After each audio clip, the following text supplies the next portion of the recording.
Bienvenidos a nuestro estudio de este miércoles 15 de julio del año 2020. Como todos los miércoles estamos llevando esta enseñanza y hoy el tema es el misterio de la serpiente levantada. Es el estudio número 9 del Evangelio de Juan de este año 2020.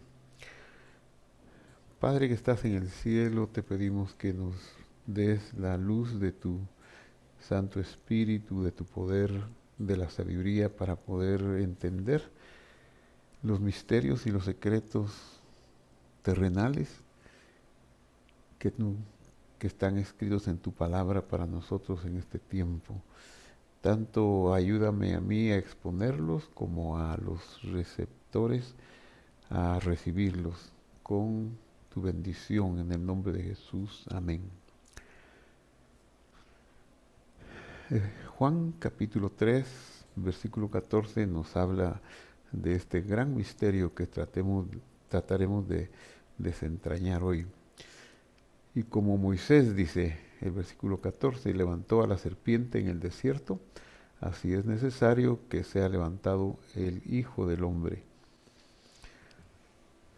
Para poder entender este pasaje de Juan 3:14, es necesario hacer un análisis de la referencia a que alude a Moisés que levantó la serpiente en el desierto, y ese pasaje lo encontramos en Números capítulo 21 versículo 4, y el relato dice así: partieron del monte Hor por el camino del Mar Rojo para rodear la tierra de Edom, y el pueblo se impacientó por causa del viaje.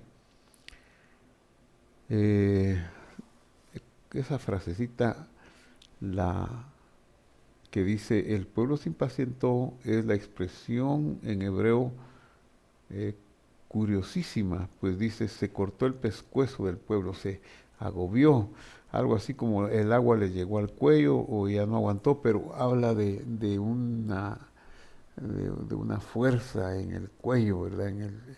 Donde está el ingreso del aire al cuerpo, del oxígeno y también de la energía a través de la comida. Ellos tuvieron una asfixia, un ahogo, estaban impacientados o asfixiados. Y el pueblo, en lugar de hacer un acto de creer en Dios o un acto de confianza, habló, dice, y el pueblo habló contra Dios y contra Moisés.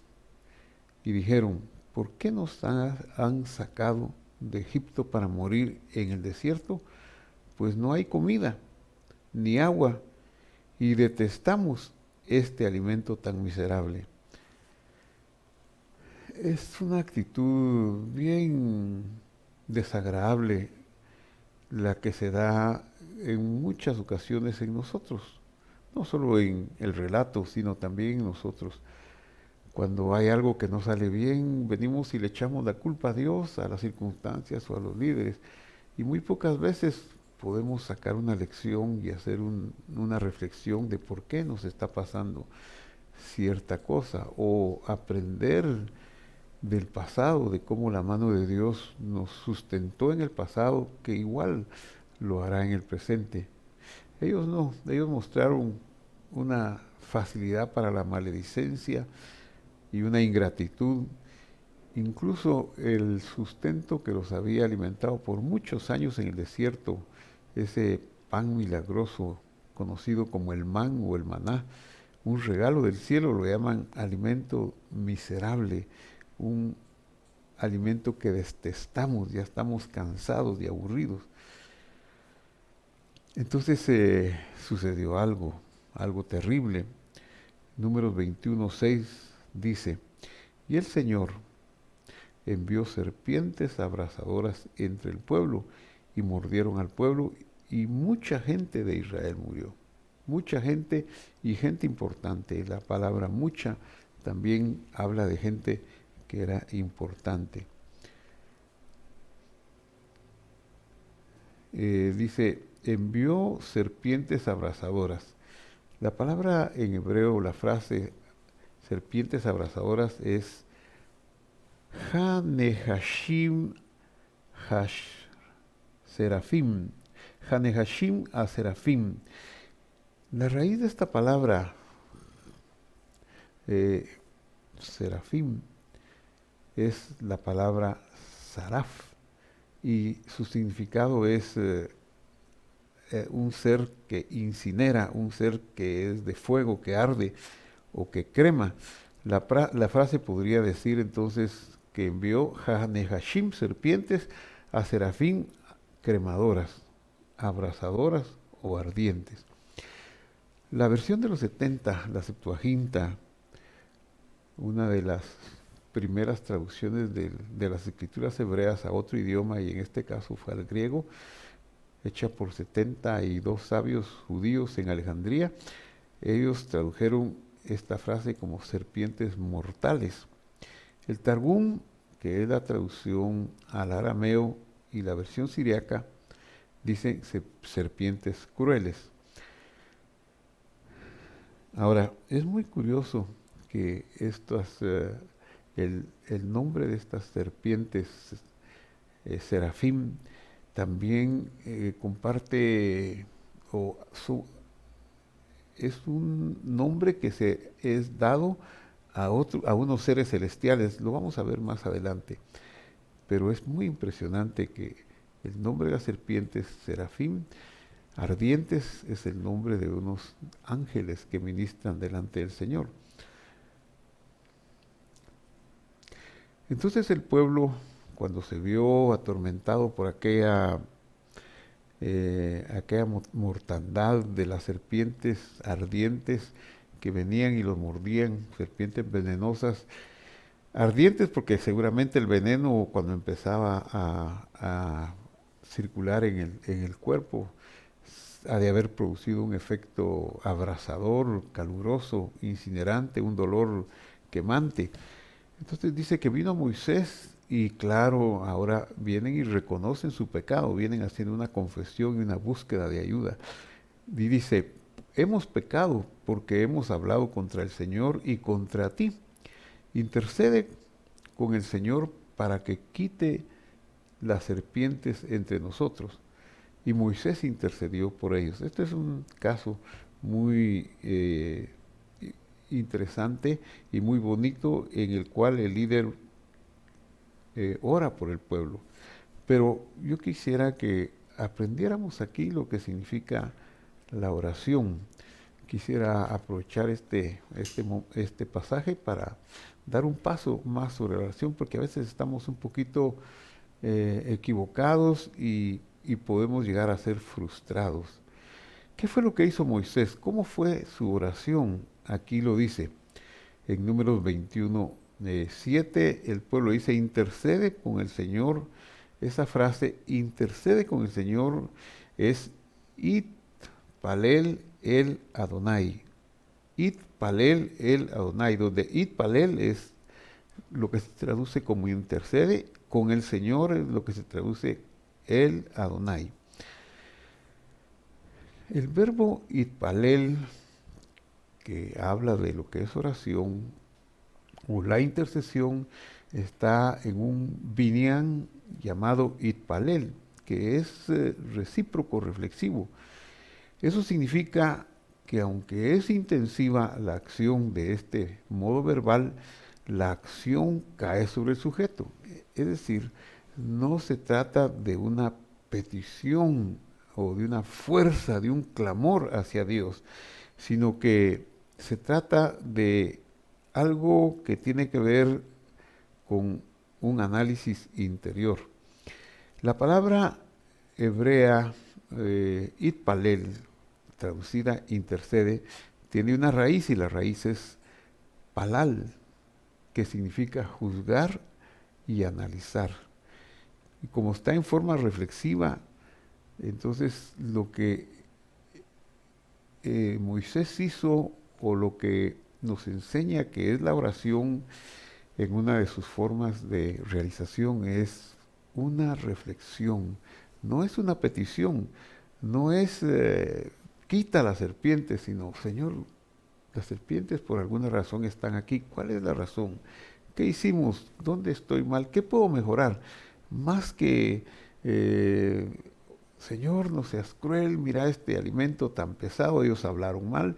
Entonces es callar. Muchas veces obtenemos más resultados cuando meditamos y callamos y reflexionamos sobre nuestros actos que cuando estamos buscando la solución, quién tiene la culpa. Dios es el que no nos oye, Dios nos ha abandonado, ¿por qué? ¿Acaso no somos sus hijos? Y sí es un poquito frecuente que hagamos eso, pero no es lo más efectivo. Moisés sabía que no era lo más efectivo, el pueblo sabía que habían pecado, habían blasfemado el nombre de Dios, habían blasfemado el regalo celestial del maná. Así que orar muchas veces es entrar en un juicio, Señor, esto que me está pasando tiene que ver con algunas actitudes mías, yo vengo a reflexionar, vengo a cambiar, estoy dispuesto a analizarme y qué tengo que hacer, ayúdame a salir de este problema. El objetivo era para que se aparte de nosotros la serpiente, o sea, sí es bueno pedirle a Dios que se quite la plaga. Señor, quiero encontrar un trabajo, quiero encontrar la sanidad, pero antes de pedir por la sanidad o de pedir, dame el trabajo, dame el sustento, hay que hacer una reflexión, id palel, es decir, un juicio hacia nosotros mismos, reflexionar, pensar qué podemos hacer. Quizá hicimos algunas malas inversiones, algunas malas decisiones, pues podemos pedirle perdón al Señor. Por supuesto que Él nos va a perdonar. Pero si nosotros solo vamos a pedir por la necesidad sin reflexionar, no vamos a obtener la mejor respuesta, porque estamos como diciéndole, tú tienes la culpa, Señor, mira, me está pasando que estas serpientes me están mordiendo porque tú eres descuidado, porque no cuidas de tus hijos. Y la verdad es que Dios no tiene obligaciones con nosotros, porque Él por bondad y gracia nos atiende y nos sustenta. Por eso ellos hacen el uso de este vocablo, itpalel, intercede por nosotros, haz un acto de juicio y reflexiona y pon las cosas delante de Dios, estamos arrepentidos para que Él nos atienda. La otra cuestión que es interesante aquí es que las serpientes que vinieron a morder al pueblo, a causar esta mortandad, eran serafín, Nehashim serafín. Y la palabra Nehashim, serpientes, serpientes, serafín, ardientes, comparte raíz con la palabra de Génesis 3.1 que utiliza para referirse a la serpiente antigua, al diablo, a Satanás. Ese es el nombre, serpiente. Y esa es la palabra utilizada aquí en Números 21:7, donde 6, donde las serpientes vinieron y mordieron a los israelitas. Entonces, es extraño, no es extraño, sino es muy aleccionador que ese castigo vino a través de un ser como el ser del huerto. Entonces, Números 21:7 dice que Moisés intercedió por el pueblo, es decir, Bayit Palal, es decir, hizo esa oración de juicio, se hizo partícipe con el pueblo, sintió su dolor y dijo, Señor, este pueblo es rebelde, este pueblo ha blasfemado contra ti, perdónanos, danos la solución, no lo merecemos, merecemos la muerte, merecemos que las serpientes vengan y nos quemen, pero por tu gran bondad, Señor. Somos ignorantes muchas veces, no sabemos ni lo que decimos. En fin, ese es un juicio. Ese es un juicio personal que se hace en la oración. Querido internauta, sería muy bueno que en cualquier oración que nosotros hagamos pudiéramos hacer un juicio, una reflexión, no tanto buscar quién tiene la culpa, generalmente la vamos a tener nosotros.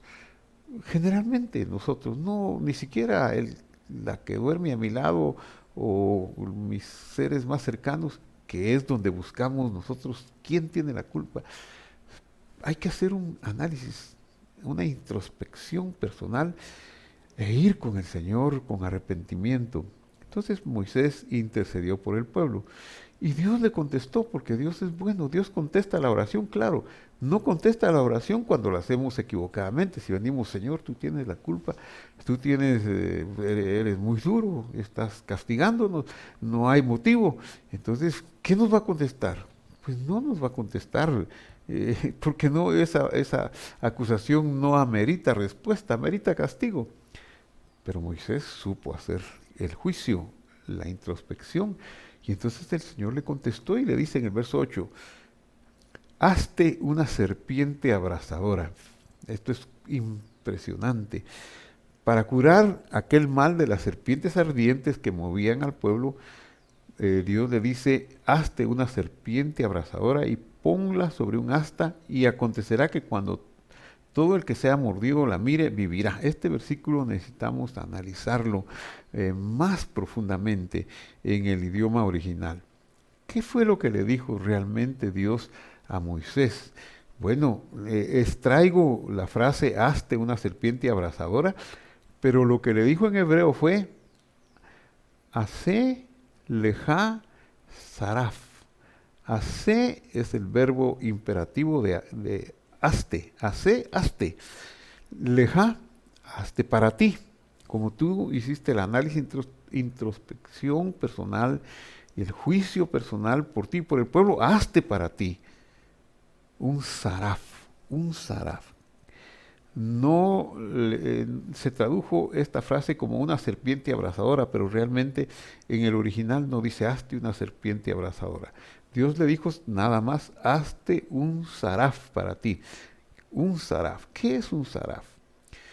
Tenemos que averiguar qué es un saraf. Saraf viene de la raíz de las mismas letras saraf y significa arder o asolar. Lo que Dios le dijo fue que hiciera algo que ardiera.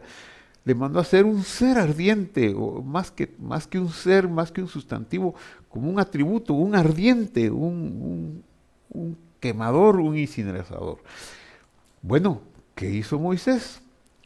¿Cómo interpretó la palabra hazte un saraf, hazte un ser ardiente? Veamos lo que hizo Moisés. Moisés hizo una serpiente de cobre. Y eso es lo que Jesús le dice a Nicodemo, así como Moisés levantó la serpiente de cobre. Pero qué curioso, ¿verdad? Moisés está en la tierra, Dios le dice, hazte un saraf, pero no le dice ni utiliza cobre, ni qué material debe utilizar, ni qué forma le debe dar, ni si debe hacer un animal o qué tiene que hacer. Un saraf. Entonces él ya, Moisés, como un siervo obediente, que obedece al Señor, que ha caminado muchos años oyendo su voz, entiende y traduce ese mandamiento en su entendimiento. Y lo que hace es una serpiente de cobre. Y así lo dice el versículo 9 de Números 21. Moisés tiene una serpiente de cobre y la puso sobre un asta, y sucedía que cuando una serpiente mordía a alguien y éste miraba a la serpiente de cobre, vivía. Aquí, cuando dice hizo una serpiente de cobre, lo que dice en el hebreo es un nehash, nehoshet. Nehash es serpiente, como la palabra de Génesis 3.1, empero la serpiente, y nehoshet es el cobre. Curioso que es un juego de palabras. Cobre y Nehoshet comparten el juego de las primeras tres letras de cobre. Nehoshet son las mismas letras de la palabra Nehash o Nahash, serpiente. Ahora sí nos vamos a hacer un paréntesis para ver la visión de Isaías, porque esto es muy interesante.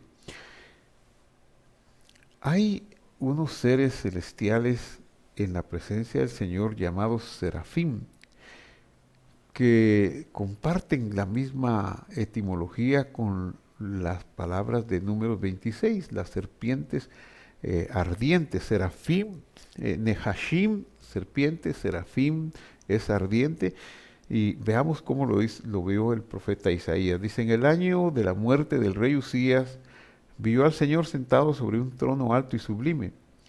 La orla de su manto llenaba el templo. Por encima de él había serafines, o sea, serafín, esos seres ardientes. Viene de la raíz saraf, que es arder, que es quemar. Cada uno tenía 6 alas, con 2 cubrían sus rostros, con 2 cubrían sus pies y con 2 volaban. Lo interesante de esta visión es que eh, estos son seres santos, son seres celestiales en el trono de Dios. Y mire la misión que tienen, que nos revela el profeta aquí. Y el uno al otro daba voces diciendo, Kadosh, Kadosh, Kadosh, que traducido es santo, santo, santo, es el Señor de los ejércitos. Llena está toda la tierra de su gloria. Y ese era su cántico que hacían eternamente. Esta palabra de los serafín de Isaías 6:2 es igual a la palabra de Números 21:8. Entonces, en el mensaje a Nicodemo, Jesús le dice, como Moisés levantó la serpiente en el desierto. Y vamos a Números 21:9. Y sucedía que cuando una serpiente mordía a alguien y éste miraba a la serpiente de bronce o de cobre, de bronce dice aquí, pero realmente la palabra es de cobre. El bronce es una aleación un poquito diferente al cobre y es más moderna. Entonces, cuando miraba a la serpiente de cobre, Nehoshet vivía. En el estudio de las escrituras hebreas, los sabios de Israel tienen una forma de estudiar cuando quieren profundizar en algo, en una palabra, en un tema, y encontrarle luz, cuando a veces puede haber el deseo de encontrar otras respuestas, que se llama gematria. La gematria consiste en obtener mayor información basado en el hecho de que las letras hebreas son números. Es decir, una letra, la primera letra del alefato hebreo se llama Aleph y su valor numérico es 1. La segunda letra se llama Bet y su valor numérico es 2. Así que si yo le quiero poner página 1 a un libro, tengo que poner una Aleph. Y si le quiero poner página 2, tengo que poner una Bet. Y si quiero poner 22, pongo 2 veces Bet, 22. Entonces, resulta que las palabras están formadas por letras que tienen valores numéricos. Y de ahí vamos a dilucidar un misterio increíble. La palabra Nahash, serpiente, tiene 3 letras. Nun suena como la N nuestra, Het suena como nuestra J y Shin, que suena como nuestra SH. La palabra Nahash, serpiente, su valor numérico es la Nun de derecha a izquierda, la Nun vale 50, la Het vale 8, tengo 58, y la Shin vale 300, entonces esta palabra vale 358. El valor numérico de la palabra serpiente, la serpiente del huerto del Edén, o las serpientes ardientes en singular, Nahash, vale 358. ¿Qué palabra puede valer 358? Pueden haber muchas palabras, pero algunas no tienen sentido. Pero lo interesante es que la palabra Mashiach, que en español es Mesías, o que en griego se tradujo como Cristo, la palabra Cristo del griego, la palabra Mesías, que es una transliteración española o castellana, y de la palabra hebrea Mashiach. La palabra Mashiach tiene 4 letras, de derecha a izquierda. La Mem vale 40, la Shin, la segunda, vale 340, la Yud, que es la tercera, de derecha a izquierda y la más pequeña, vale 10, 350. Y la última letra es la Het, que vale 8. Entonces tenemos 358. Sumando 40 más 300 más 10 más 8 nos da 358. Qué curioso, ¿verdad? Que la palabra serpiente y la palabra Mashiach tengan el mismo valor numérico. ¿Qué es lo que significa eso? ¿Por qué esas dos palabras tan diferentes y tan opuestas vienen a tener un mismo significado? Entonces el Señor Jesús es la antítesis perfecta del Nahash, la serpiente. El Señor Jesús, el Mesías, el Mashiach, el Cristo, es lo opuesto, es el que, como dice 1 Juan 3:8, para esto apareció el Hijo de Dios, es decir, el Mesías, para deshacer las obras del diablo. Por eso es que tiene el mismo valor numérico y por eso es que le dice a Nicodemo lo que le dice en el 14, en el versículo 14 del capítulo 3 que estamos estudiando. Entonces en las Sagradas Escrituras, el color rojo es siempre asociado con el pecado y el cobre es de un color rojizo. Cuando Moisés levantó esa serpiente en el desierto, pues él sabía esto. ¿Y qué iba a pasar? Cuando la luz del sol pegara en esa serpiente y los israelitas enfermos, envenenados por las serpientes ardientes, levantaran su mirada, que era la instrucción de ver a la serpiente de bronce o de cobre, perdón, y el sol brillando, iban a ver una especie de color rojo, un color rojizo, pero estarían viendo que la luz del sol le daría la sensación de que estaba ardiendo. Dios le dice, hazte un saraf, y él hace una serpiente de cobre, que era la mejor forma de que los israelitas vieran a ese color rojizo ardiendo a través de la luz del sol. Y esta era una profecía extraordinaria, un simbolismo muy, muy formidable, como el pecado iba a ser consumido por el fuego del sol de justicia. Los israelitas no verían a la serpiente, verían la luz nada más. Y esto nos lleva a nuestro mensaje, que es el centro de todos los mensajes. Es el lugar donde nuestro Señor se vació, depuso sus atributos y disminuyó su honra a tal grado de ser colgado, y no ceso de mencionar Deuteronomio 21:23, que dice, Ki kilalat Elohim talui, porque disminución de la honra es el Elohim colgado. O cuando fue colgado en el madero del Calvario, ahí estuvo su disminución total, porque él ahí representaría el pecado, tomaría el lugar del pecado de nosotros. Nosotros merecíamos el castigo. Él llevaba la sangre roja, portaba los pecados nuestros en su sangre carmesí, pero esa sangre en el madero del Calvario sería derramada a través de los clavos, de la corona de cruz, de los latigazos, a través de los hoyos en sus pies y de la lanza en el costado. Y ahí la sangre se derramaría para quitar el poder de la fuerza del pecado, del Nahash, de la serpiente. En ese momento el juicio de los cielos consumiría y ardería hasta hacer desaparecer el pecado ahí representado. Por eso, cuando oramos por sanidad, ¿qué tenemos que hacer? Hacer una reflexión y decir, bueno, dice Deuteronomio, dice Éxodo 15:26, si oímos atentamente su voz, si escuchamos con nuestros oídos atentos sus mandamientos, si guardamos sus promesas, ninguna de las enfermedades que vinieron a los egipcios, que Él puso en los egipcios, pondrá sobre nosotros, porque Él es nuestro sanador.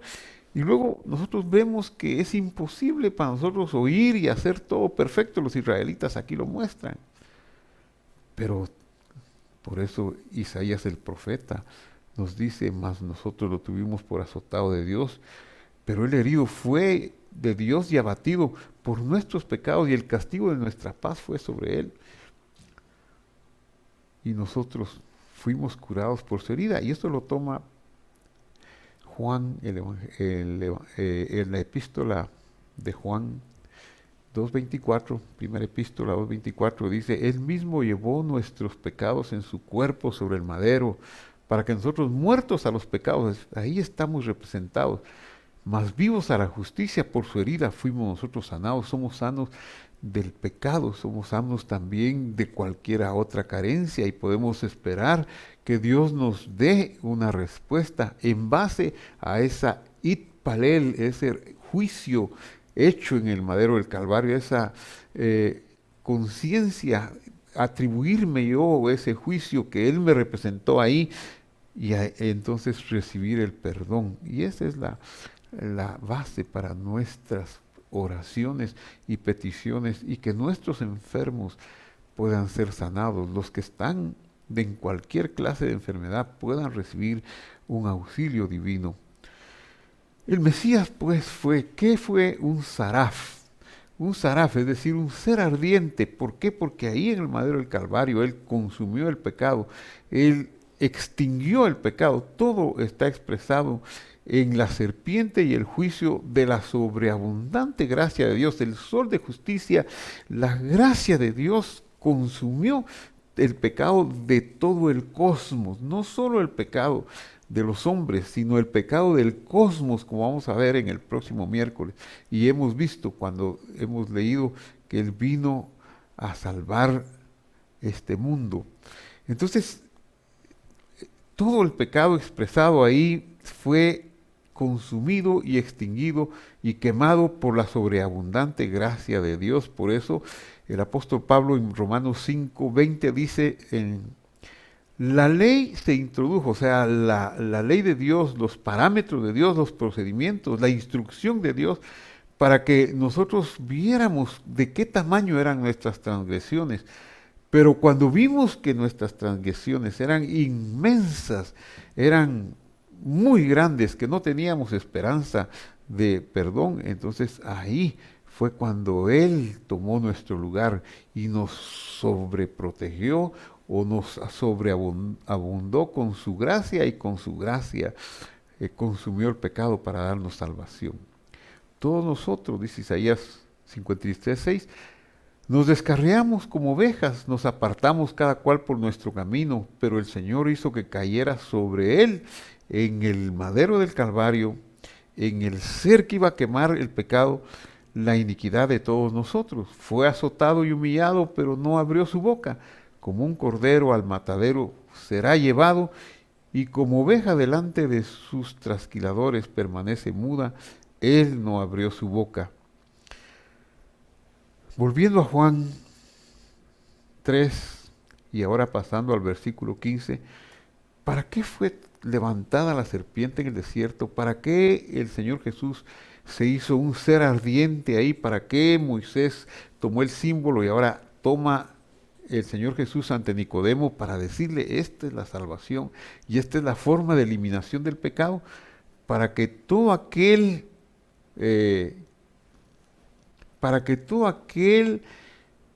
que exhiba fidelidad o que reciba manifieste la elección divina, no se pierda, mas tenga vida eterna. Así lo podemos leer. Para que todo aquel que exhiba la fidelidad hacia Él, hacia el Mesías, hacia el Señor Jesús, o por medio de Él, tenga vida eterna. Así que, ¿cómo podemos alcanzar la vida eterna si es un don gratuito y un regalo de Dios?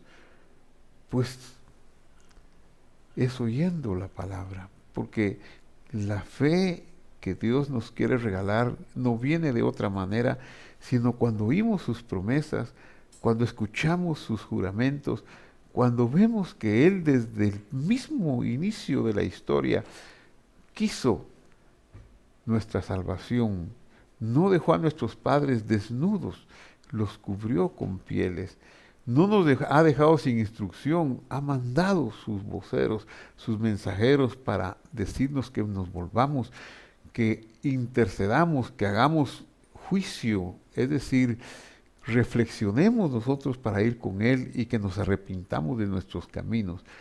Aquí hay que entender la palabra, cuando dice, porque la fe viene por el oír y el oír por la palabra de Dios, esta palabra, este vocablo, como juramento o promesa de Dios. Necesitamos oír, poner nuestros oídos, porque así se nos va a iluminar que Dios quiere nuestra salvación. Esa es una de las más grandes revelaciones que el Señor le dio a Nicodemo y a nosotros. La sustitución, el hecho de venir y sufrir el castigo que la serpiente merecía o que nosotros merecíamos por haber pecado contra Dios y haberle hecho caso a la serpiente, pero Él se hizo como nosotros y en su cuerpo sufrió nuestros dolores, sufrió nuestros quebrantos, sufrió nuestros moretones y el castigo cayó sobre Él, pero fue por la sobreabundante gracia, porque Él quiere salvarnos, Él quiere nuestra reconciliación y nuestro bienestar. Vamos a orar porque esta es una revelación maravillosa. Padre que estás en el cielo, en el nombre del Señor Jesús, te damos gracias porque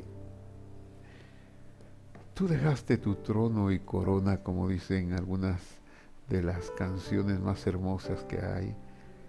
No esperaste que yo viniera aquí, te vestiste de humanidad, dice otra canción.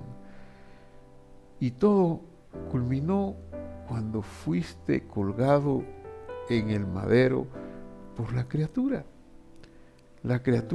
que debió haberte visto de otra manera, te flageló porque estaban impulsados e imbuidos del veneno de la serpiente del huerto del Edén, queriendo ensañarse, queriendo destruirte a ti, pensando que lo lograría. No sabía que el amor cubre multitud de pecados y no sabía que ese era tu juego maestro, el juego del amor, al venir y dar tu vida por nosotros. Señor, sin haber cometido un solo pecado, sin haber transgredido ninguna de las leyes sagradas que están escritas en el cielo desde la eternidad y hasta la eternidad, sino que cumpliste con todas ellas. Y no obstante, por amor a nosotros, te dejaste colgar y llevar por amor. Y entonces, hoy solo nos resta en una reflexión y meditación, levantar nuestra mirada ahora que hemos sido alcanzados por el flagelo, el ardor, la quemadura del pecado que lleva a la muerte, a la pobreza, a la enfermedad, a la tristeza, y mirarte a ti en el madero del Calvario, mirar al traspasado en el madero del Calvario, pero no para injuriarte, sino para pedirte que tengas misericordia de nosotros, que te acuerdes de nosotros cuando estés viniendo en tu reino, Señor, porque por mí fuiste colgado, por mí fuiste clavado. Gracias, Señor. Eso me da sanidad y liberación de todo el mal que hay en este mundo. Eso me hace recibir tu paternidad y que tú me injertes en tu familia. Gracias, Señor. Querido internauta, si usted hizo esta oración, si no, hágala. Todavía la puede hacer. Dígale, te entrego mi corazón. Señor, he oído tu palabra y estoy conmovido. Yo quiero mirarte a ti colgado en el madero del Calvario, no porque tú fuiste ahí porque lo merecieras, sino yo merecía ese castigo, pero fuiste en mi lugar. Yo quiero recibir esa sobreabundante gracia. Quema mi pecado con tu gracia y con tu amor. Yo te recibo. Reciba. Que Dios lo bendiga. Y nos vemos en los servicios del domingo. El próximo domingo tendremos 2 servicios y de hoy en 8 continuaremos con estos maravillosos estudios de miércoles. La paz del Señor sea con usted y conmigo, y Él nos guarde, Él nos sane y Él nos bendiga. Hasta el domingo y hasta el miércoles.